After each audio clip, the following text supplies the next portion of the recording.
루카가 알칼리성 열수 분출구를 떠날 무렵에는 세균과 고세균으로 진화한 상태였습니다. 여기 열수 분출구에서 발견되는 대표적인 미생물들입니다. 대체로 고온에서 서식하며 산소를 싫어하는 세균과 고세균들입니다. 혐기성 광합성 세균도 보입니다. 이들 루카의 집게소는 38억 년 전부터 지구의 물질 순환에 절대적인 기여를 하였고 지금도 여전히 그 역할을 수행합니다. 고세균은 대체로 보수적인 경향을 가지고 있습니다. 처음 자리 잡은 열수 분출구 근처를 떠나지 않고 묵묵히 그 자리를 지켜 진핵세포로의 도약의 기회를 가집니다. 이 부분은 쇼츠 영상으로 담아놨습니다. 반면 세균은 모험의 길을 택합니다. 바로 빛 에너지를 이용하는 광합성 세균으로의 진화입니다. 처음에는 혐기성 세균이 산소를 발생하지 않는 광합성을 시작했습니다. 이들은 자외선 피폭 위험에도 불구하고 좀 더 강한 빛을 쫓아 얕은 곳으로 이동하였고 햇빛이 들이오는 곳에서 산소를 만들어내는 광합성 세균으로 진화합니다. 자, 이제 38억 년 생명 역사에서 가장 극적인 장면인 산소 발생 광합성 세균의 진화에 대해 알아보겠습니다. 광합성 세균은 햇빛이 비추지 않는 열수 분출구에서 진화할 수 있습니다. 거기서 발산되는 미약한 빛을 이용하여 광합성을 하는 거죠. 실제로 과학자들은 수심 2400m 열수 분출구에 서식하는 광합성 녹색 황세균을 찾아냅니다. 이들은 600 내지 800 나노미터 파장의 열 복사 에너지를 사용하며 황화수소에서 환원력과 전자를 출현합니다. 절대 혐기성 세균이지만 흥미롭게도 어느 정도 산소 노출을 견딥니다. 이러한 연구 결과는 루카의 집게 혐기성 세균은 열수 분출구에서 생각보다 일찍 광합성 세균으로 진화했음을 짐작하게 합니다. 과학자들은 그 시기를 35억 내지 37억 년 전으로 보고 있습니다. 광합성 세균은 빛을 쫓아 얕은 곳으로 이동하는 위험한 결단을 하였습니다. 무한 에너지를 이용할 기회를 가지지만 타버릴 수 있기 때문에 양산을 써야 했습니다. 광합성 세균들은 다양한 카로티노이드 계열 색소를 개발하여 한정된 파장의 빛을 사용했습니다. 그렇다 하더라도 고에너지 짧은 파장의 빛은 그늘막을 뚫고 들어와 유전체를 파괴합니다. 이는 생명의 안위를 위협하는 것으로 막는 데에는 한계가 있습니다. 따라서 광합성 생명은 손상된 유전체를 수선하는 시스템을 구축해야 했습니다. 현재 생명은 종에 따라 50 내지 70 종류의 DNA 복구 시스템을 가지고 있습니다. 광합성 세균에는 제2형 반응센터를 가진 자색 황세균과 제1형 반응센터를 가진 녹색 황세균이 있습니다. 이들은 산소를 만들어내지 않는 혐기성 세균입니다.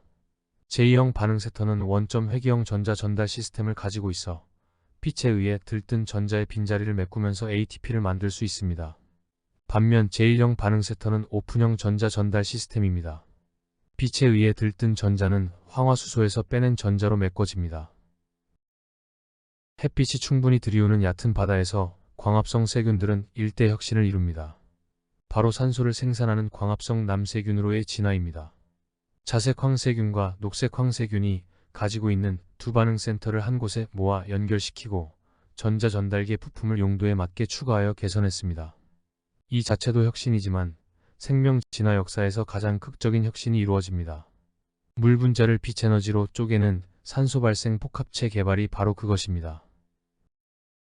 생명 역사에서 가장 큰 임팩트를 준 최고의 발명품은 물 분자를 빛으로 쪼개어 전자를 출현내는 장치입니다. 부산물로 산소를 만들기 때문에 산소 발생 복합체 OEC라 부릅니다. 물은 매우 안정된 분자입니다. 거기서 전자를 빼내기는 여간 힘든 게 아닙니다. 자외선을 조사하면 극소량의 물 분해가 일어나지만 가시광선에서 그것도 온화한 생체 조건에서는 특별한 촉매가 있지 않은 한 어렵습니다. 그러나 남세균의 조상은 4개의 망간과 1개의 칼슘을 아주 묘하게 배치하면 물 분해가 쉽게 가능하다는 것을 알아냅니다. OEC의 핵심 부위는 30억 년이 지난 지금까지 전혀 변하지 않았습니다. 그런데 우리는 아직도 OEC의 기본 촉매 메커니즘을 잘 이해하지 못합니다. OEC의 진화를 통하여 자연은 거의 무한으로 공급되는 물을 원료로, 거의 무한으로 공급되는 빛을 동력으로 하는 유형 에너지 생산 시스템을 창조한 것입니다. 산소 발생 광합성 세균의 진화는 삶의 규칙을 바꿔놓은 생명 역사상 가장 획기적인 사건입니다. 산소 독성에 대한 방어 시스템을 구축해야 했으며 산소 호흡이 진화하여 에너지 수율이 크게 향상되었고 지구를 산화시켜 더 이상 옛날의 지구가 아니게 만들었습니다. 초기 생명은 산소 독성에 처절하게 적응해야 했습니다. 산소는 전자에 대한 욕심이 매우 강하기 때문에 생명 유기 분자의 전자 배치를 흐트러 놓고 자신도 반응성이 강한 활성산소종 ROS로 변합니다. 이들 ROS는 세포 구성 성분, 지질, 단백질, 그리고 핵산에 산화적 손상을 가합니다. 따라서 산소에 노출되는 초기 세균과 고세균은 산화적 스트레스를 방어하는 항산화 시스템과 항산화 물질을 갖추어야 했습니다. 여기 대표적인 항산화 효소들을 보여줍니다. 이들은 슈퍼옥사이드와 과산화 수소를 물과 산소로 전환합니다. 우리 몸에서 ROS는 염증을 일으켜 조직을 손상시키며 여러 대사증후군, 파킨슨과 알츠하이머와 같은 퇴행성 신경질환, 그리고 노화에 깊이 관련되어 있습니다. 광합성 남세균이 만들어내는 산소는 단조롭게 살던 혐기성 생명을 죽음으로 내몰았고, 그로 인해 지구 역사에서 첫 번째 생명 멸종 사건이 일어났다고 합니다. 하지만 그러한 주장을 뒷받침하는 증거는 없습니다. 남세균은 신천지를 찾아 나선 개척자였기에 혐기성 생명과 만날 기회가 적었습니다. 이들은 자신의 영역에 기존 생명들의 진입을 쉽게 허용하지 않았을 뿐입니다. 최신 연구는 남세균이 진화하기 전에도 해저 바닥에 깔려있는 망간 암석이 산소를 만들어내고 있음을 보여줍니다. 이 부분은 다음 동영상에서 자세히 다룰 것입니다. 하여간 혐기성 생명은 산소에 어느 정도 적응하였고, 남세균은 그러한 산소 저항성 세균들을 선택적으로 증가시켰습니다. 남세균이 불모지를 개척하여 유기물과 산소를 만들어 놓으면 호기성 세균들이 들어와 그 유기물을 산소로 태우면서 자랐습니다. 산소는 만들어지면 쓰이는 구조였습니다. 이러한 균형은 지구 곳곳 얕은 바다에 생명이 두루 퍼질 때까지 수억 년 동안 지속됩니다. 광합성에 의한 산소 생성이 산소호흡에 의한 소비보다 높아지면서 지구는 산화되기 시작합니다. 광합성 남세균은 질소와 인성분이 공급되면 급속도로 번성하여 얕은 바다나 물가에 거대한 매트를 형성하며 자랍니다. 거의 10억 년 동안 지구는 온통 남세균으로 덮입니다. 산소는 맨 먼저 바다에 녹아있던 철이온을 산화하여 황철석 침전물을 만들었습니다. 철이온이 고갈된 후 산소는 대기 중으로 나와 지구 전역을 산화시킵니다.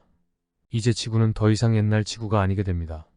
광합성 남세균이 진화하지 않았다면 지구는 지금과 같은 아름다운 모습을 가질 수 없습니다. 그는 지구 최초의 엔지니어입니다. 시청해주셔서 감사합니다.